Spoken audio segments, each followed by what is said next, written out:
Hi guys, and welcome back. Today we're going to look at the Makselife A5 Daily Planner. So as you know, I have been using the A5 Daily Duo this year so far, and I love my Daily Duo. I was looking for a goal setting planner, and I found the weekly Makselife, which I have fallen in love with. And so I wanted to see what I thought of the A5. So these are, the Erin Condren A5 is 6 months, and you have to buy the full year's worth. So you get 2 planners when you order it. The Makselife is a quarterly planner, so it only covers 3 months, and you buy it separately. So you only buy one at a time.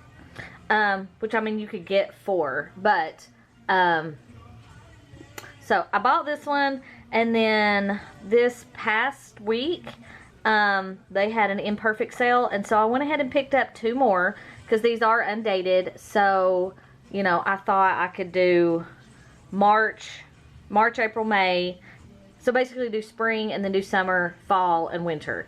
So, I mean, you can start this whenever you want to. I got the teal cover, and then the imperfect sale, the teal was already sold out. So, I got a taupe and a salmon. It's like the red, whichever color that was. Because the blush, I think it was sold out too.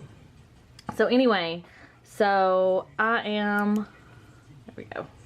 So, I'm going to show you just this planner, and I'm really excited because I got some planner cake kits to use with this, and I really want to get into it and start using it. So I wanted to show you this before I write anything down in it. Now I already did, well, we'll get to it. So when you first, undated quarterly edition, and you've got name, phone, and email, so you can put your information on here. And then you've got kind of a letter from the owner, or the founder of Makselife. And then you have several pages that talk about getting started, some of the features of the planner, the steps to setting your goals, which is one thing that I really appreciated, because, you know, at my age, I'm almost 40, and I have always, you know, set goals for myself. And I know about SMART goals and, you know, that whole thing, but I don't always set goals in all areas, and so then I find some areas are lacking and some areas I focus too much on. And so this, you know, step by step, and the questionnaire, and, you know, really thinking about all this stuff really kind of helped me to piece it all together into a more cohesive and, you know, plan that I could really get behind, and that was supported in helping me reach those goals. So, the compass assessment, which I've already done in my weekly Makselife, but this way you can do it again every quarter. At the end of each month, it does have, hang on, it's got a reflection. It's a little different than the weekly. Alright, so anyway, so here's the life compass, so you can redo this whole thing with the questionnaire every quarter. The weekly doesn't have the questionnaire every time for you to fill out. I mean, you can go back to it and kind of reassess that way, but you get to, you know, rescore yourself and reset this every 3 months. So that's kind of helpful. That is very helpful to me, that I can kind of go back and look and say, okay, are these still my goals? How am I progressing towards my goals? And, you know, see any growth here that needs to happen, and, you know, all those things. So you go through your, you know, continue through your steps, mark your life compass. This is where you get the numbers for this. So you'll do your assessment, and then you come over here and fill in your compass.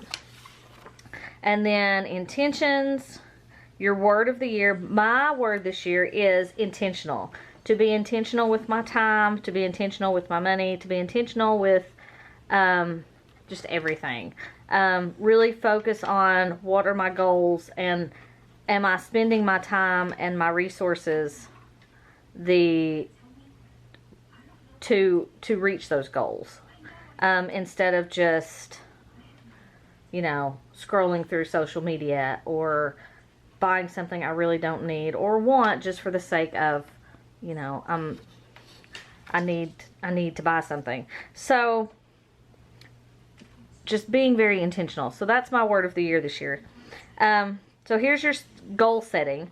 So this kind of shows you which areas of your life are more lacking, you know, because you have from 1 to 10. And so some of mine are further out here and I focus more on, and some of them are closer into the center. So I need to put more focus in those areas. Because obviously we want to see growth in all areas of our life. But some just need a little more attention than others. And then it talks about setting your goals and writing out your goals, different types of goals. And I had several like maintenance goals just to kind of maintain some of the stuff that I'd already started with, like house cleaning and with my physical environment and stuff like that. Just stuff I wanted to continue with. And then here is goal setting. So you go through 5 steps for setting your annual goals, and then your monthly goals, and then your weekly actions. And so you break down these big, like, year-long goals into, okay, what part of that can I do in a month? And then you break it down more into what can I accomplish each week. And by the end of the year, you know, if you wait till the end of the year, it's a little too late to do anything about it. But I like this because you're looking at it every quarter and seeing, you know, what needs to change. Things to consider. So these are some good, just words, ideas, just kind of some keywords to think about, focuses when you're setting your goals, because each of your goals has a focus. So sometimes, you know, I would use these, sometimes I wouldn't. And you can write in your goals and these are your annual goals. So you'll take these goals after you write them all, and I did take several days to fill out all of this information, and I filled some of it out, and then I stopped, and then I went back, and then I filled some more out, and then I stopped, and then I thought about it. And it's a lot of introspection. Vision board. I don't even think I've done my vision board yet in my weekly. I may have. Maybe. Alright, so, and then you have goal setting quick tips. But your vision boards, you can, you know, just draw here. You can add photos. You can add things you've cut out. I mean, just, it's your vision for your goals and what things that will help you and keep those ideas and goals in your mind.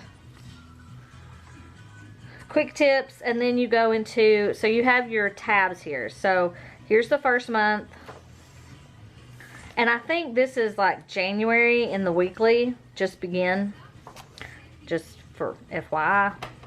And then you have your blank monthly page. Now I did get a planner cake kit to use here, so you can put March there and put the smaller one there. You've got your sticker for here, and then all the date dots, and then some boxes that you can use. And so once I get done with this video, I'm going to lay all that down. So this will be March. And for the tabs, because the tabs are blank, you do get this, which is kind of hard for you to see probably. Anyway, very, very lightly. Like there are, I don't think it's going to focus.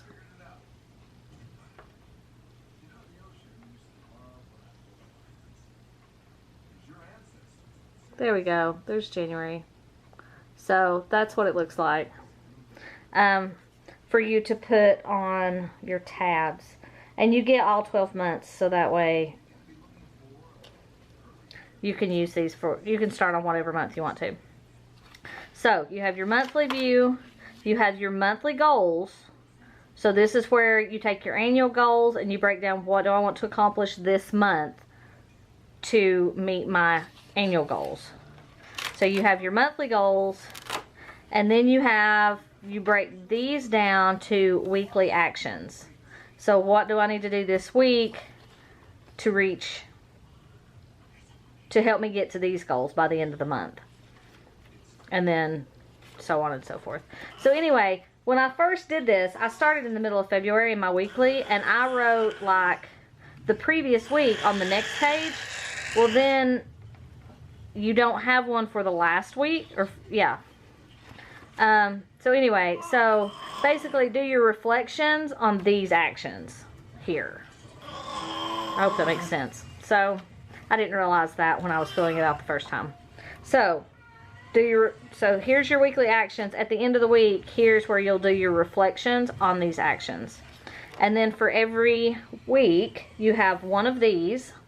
So this has a Monday through Sunday kind of horizontal weekly spread for you to write some stuff down. So anything you need just to see for your week. And then you have daily pages. So you have kind of your checklist, your times, because there are like colons right here for your time. And then you have your focus and your top 3 maybe. And then you have some dot grid, and then like your 3 habits along the bottom. And so that's kind of the pattern.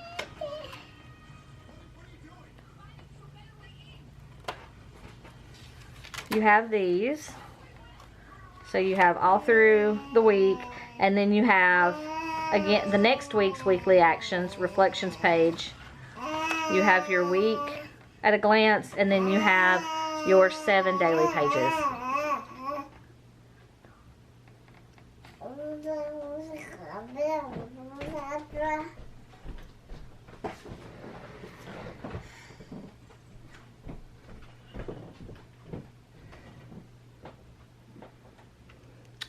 Alright, and then once you get over to the end of the month, you have kind of your monthly reflections. And I believe there's 5 weeks in each section. So that way you'll have enough depending on, you know, how many weeks you need. Because some months you're gonna need 5, and some you're just gonna need 4. So you'll have an extra one some months. Alright, and then you have your monthly reflection. So basically, what you did weekly, you're going to do it for your whole month right here. And then it says, a reminder, be sure to take your quarterly assessment at the end of each quarter. You can find your assessment under the Assessments tab. So there's the answer to one of my questions. And then, so you'll answer all those, and then you go into the next month. My child is very chatty. So anyway, so you have 3 months of that, and then you get back to your Assessments tab. Okay, so then we have the Assessments tab, and here we have our quarterly assessment. So at the end of the quarter, so you can go through and look at your compass again, and you can look at your, you know, what your current score is versus what your previous, so your initial scores. And then you kind of monitor all this, you know, words to describe how I felt, biggest opportunity for growth, what area will be your main focus over the next 90 days. So you do this at the very end of this book. And then, which you're going to do this at the beginning of the next book too, but this allows you to look and compare your numbers. And then you have extras. So you have kind of a double page here of future plans, so you can put in your month, and write out plans, or you can do something else with this. Oh, sorry, you have 9 months, so you have 3, 3, and 3. You have some dot grid. Yeah, I guess all this is dot grid. Probably maybe about 10 pages, 8 to 10 pages of dot grid back here. Then you have a folder here, and that's where your tabs were. And then you have the other pocket on this side. You have 1 sheet of stickers. And then you have this pocket right here that opens up pretty wide. And that's it. And then this is on a pretty good coal. I would say it's a little thicker than my Erin Condren coal. It may be about the same as my A5 coal. It's a stronger gauge than the hourly though. And then it has the band attached, which I do like because I buy the bands for the Erin Condren, but I don't always remember to put it back on. So I do like having the band, even though it does kind of cause an indentation, just a slight indentation right there at the top and the bottom. But it is what it is. But so far, I'm excited to get into this and use it. I've still got my daily, my A5 Daily Duo, and I may use both. I may just use one. I'm just kind of play around with this and see how I like it. One of my goals right now is this top 3, and so this has it kind of built in. So I'm going to see if I like this one better than my A5, because I don't know. We'll see. I'm just going to try it out and see what I think, and then that way when it's time, I'm only going to have one for next year. So we're going to see how we like this, and we'll let you know. And I will talk to you guys later. If you have any questions, leave them in the comments. Like and subscribe if you want to see some Plan With Me's in the Makselife weekly and daily. And I'll talk to you guys later. Bye.